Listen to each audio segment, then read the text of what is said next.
Mira, supongamos que no soy celosa, ¿ok?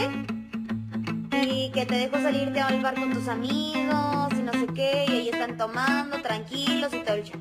Bueno, ok. Ahora, supongamos que llega una tipa, una pinche vieja fea, porque obviamente no está más bonita que... Y pues, no está bonita, pero te llama la atención, porque eres hombre.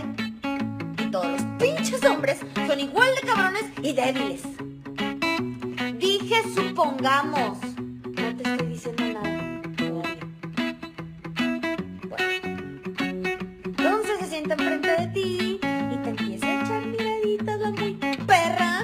Y luego tú también y se saludan y todo el show. Y tus pinches amigos te invitan a la mesa. Contigo.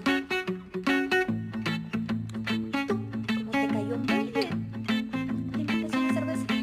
Porque es lo único que se merece. Una pinche cerveza. Ni vodka, ni Bacardí, ni nada, ni whisky. Una pinche cerveza. Y de las baratas. Y luego empiezan a platicar más